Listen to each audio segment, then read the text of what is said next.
Hey kids, this week on Cool Tool Tuesdays, we're going to talk about a Japanese flush cut saw. It's very cool. Stick around.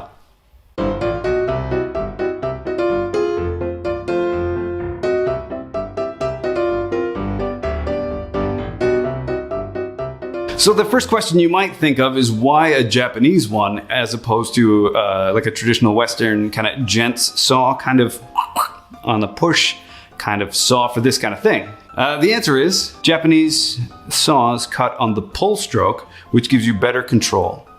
Because you're pulling, there's not as much actual force being exerted on the piece that you're cutting, so you are able to better control it, and it's not going to get away from you as easily. This particular saw has two different pitches.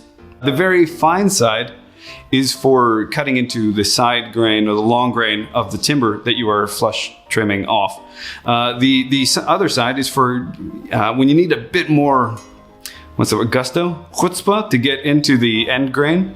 And personally, one of the things I like about it, I've been doing this thing myself where I've been trying to get away from plastics a bit, and this is nothing but wood and steel. This is another one that I will be taking home and keeping forever.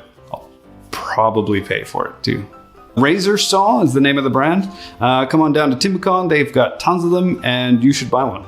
If you're new to Japanese saws in general, here on the Timbecon YouTube channel, there's a brilliant video that Patrick did. The link will be up there somewhere.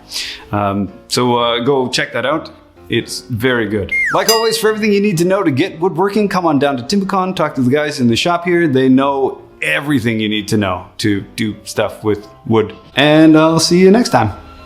Bye. Forklift.